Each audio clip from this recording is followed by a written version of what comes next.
अस्सलामुअलैकुम, welcome to my YouTube channel. आज मैं अपने किचन में बनाने जा रही हूँ निहायत ही मज़ेदार सा आलू गोश्त, जिसकी रेसिपी मैं आपके साथ शेयर करूँगी। तो चलते हैं अपनी रेसिपी की तरफ। मेरे चैनल को सब्सक्राइब करने के लिए इस रेड बटन पर प्रेस करें और इसके साथ दिए गए बेल आइकन पर प्रेस करें ताकि मेरी आने वाली हर अच्छी वीडियो का नोटिफिकेशन आप तक पहुँच सके। सबसे पहले मैं एक खुले मुंह के बर्तन में ले लूँगी 1.5 कप के करीब ऑयल है, जिसको मैं गरम कर लूँगी अच्छे से। इसको गरम कर लेने के बाद इसके अंदर मैं चॉप की हुई प्याज डालूँगी। प्याज मेरे पास हैं 2 मीडियम साइज़ के। इनको डाल के मैं इसमें इनका कलर चेंज कर लूँगी। 3 से 4 मिनट में मैंने इसका अच्छा सा कलर चेंज कर लेना है। ये देखें, यहाँ पर इसका कलर अच्छा सा चेंज हो गया है। इसके अंदर अब मैं थोड़ा सा पानी ऐड करूँगी ताकि प्याज सॉफ़्ट हो जाए। और इसके साथ ही इसमें मैंने 2 अदद टमाटर डाल लिए हैं। आप चाहें तो यहाँ पर टमाटर का पेस्ट भी डाल सकती हैं। प्याज को मैं हल्का सा सॉफ़्ट कर लूँगी। और ये देखें, यहाँ पर टमाटर भी हल्के से सॉफ़्ट हो गए हैं। और यहाँ पर मैं अब ऐड कर दूँगी, इसमें चिकन है। चिकन मेरे पास है 1 केजी के करीब मिक्स है इसमें। तो यहाँ पर चिकन को मैं अच्छे से फ्राई कर लूँगी। और इसकी स्मेल को ख़त्म करने के लिए यहाँ पर मैं ये देखें, यहाँ पर मैं इसको अच्छे से कर लूँगी फ्राई। और जब ये अच्छे से ये देखें, इसका कलर भी चेंज हो गया है और ये अच्छे से फ्राई भी हो गया है। तो अब इसके अंदर मैं डालूँगी लहसुन अदरक का पेस्ट है मेरे पास। तो मैं इसकी स्मेल ख़त्म करने के लिए यहाँ पर साथ ही थोड़ा सा इसमें ज़ीरा पाउडर ऐड करूँगी। और इसके साथ ही इसमें थोड़ा सा सूखा धनिया पाउडर भी यूज़ करूँगी ताकि गोश्त की स्मेल अच्छे से ख़त्म हो जाए। मसाला जात को डाल लेने के बाद मैं इनको अच्छे से कर लूँगी मिक्स ताकि गोश्त में इसका जायका आ जाए।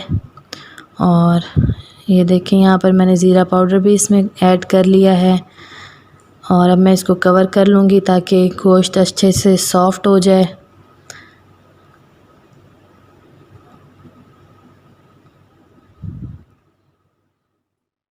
और ये देखें, यहाँ पर गोश्त भी अच्छे से सॉफ़्ट हो गया है।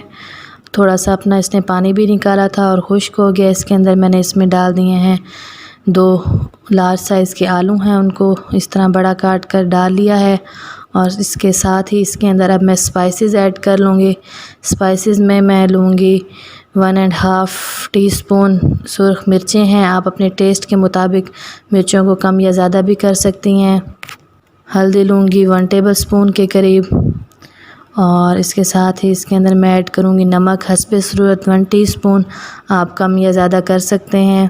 सूखा धनिया पाउडर भी अब इसके अंदर मैं डालूँगी। पहले मैंने हाफ़ डाला था और अब हाफ़ इसके अंदर डालूँगी। और इनको कर लूँगी मैं अच्छे से मिक्स ताकि ये सारा टेस्ट इसमें आ जाए। और अब मैं इसको साथ साथ थोड़ा थोड़ा पानी डालकर भूनती जाऊंगी ताकि चिकन भी सॉफ़्ट हो जाए और हमारे आलू भी गल जाएं। और अब यहाँ पर मैं इसके अंदर डालूंगी सब्ज़ मिर्चें हैं मेरे पास 5 से 6, उनको भी काट कर डाल लूँगी।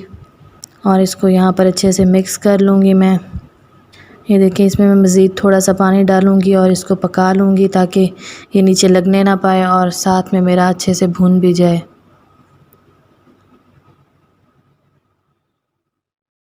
5 मिनट मुसलसल अच्छे से भून लेने के बाद अब इसके अंदर मैं डालूँगी हाफ़ बाउल मेरे पास दही का है। और अब दही के अंदर मैं 1 टेबलस्पून के करीब डाल रही हूँ अचार गोश्त मसाला। आप किसी भी ब्रांड का ले सकते हैं। दही के अंदर अच्छे से मिक्स करने के बाद इसको मैं अब सालन में डाल लूँगी ताकि ये दही का पानी भी खुश्क हो जाए और ये अच्छे से भून जाए। दही को हमेशा फेंट कर ही इसमें डालते हैं, नहीं तो इस तरह इसकी गुठलियाँ बन जाती हैं। दही डाल लेने के बाद मैं इसको कवर कर लूँगी और फिर इसको अच्छे से भून लूँगी। ये देखें, यहाँ पे दही का पानी भी खुश्क हो गया है और ये अच्छे से भून भी गई है। बहुत ही आसान सा तरीका है इसको बनाने का। इससे बहुत ही मज़ेदार सा सालन हमारा रेडी होगा। और लास्ट में अच्छे से भून लेने के बाद इसके अंदर पानी डाल लेंगे। जितना हमें शोरबा बनाना है उसी हिसाब से हम इसमें पानी डाल लेंगे और इसको कवर कर देंगे। यहाँ पर इसको तकरीबन हो गए हैं 5 मिनट और ये अच्छे से कुक हो गया है। लास्ट में मैं इसके ऊपर डालूँगी गरम मसाला और इसके ऊपर डालूँगी थोड़ा सा धनिया, और आप चाहें तो सब्ज़ मिर्चें भी यहाँ पर डाल सकती हैं। और हमारा सालन यहाँ पर बिल्कुल हो गया रेडी। अगर आपको मेरा ये तरीका अच्छा लगा हो तो मेरी वीडियो को ज़रूर ट्राई करें। और ये देखें यहाँ पर ये बिल्कुल रेडी है और मैं इसको कर लूँगी डिश आउट। अब इसके फ़ाइनल लुक की तरफ आते हैं तो मैं इस पे थोड़ा सा सब्ज़ धनिया डाल लूँगी और अदरक कटा हुआ डाल दूँगी। मज़ेदार सा रेडी है। और ये देखें यहाँ पर मैंने इसको बाउल में निकाल लिया है और इसको डेकोरेट कर लिया है। अगर आपको मेरा ये तरीका अच्छा लगा हो तो मेरी रेसिपी को ज़रूर ट्राई करें और इसके साथ ही मुझे इजाज़त दें। अल्लाह हाफ़िज़।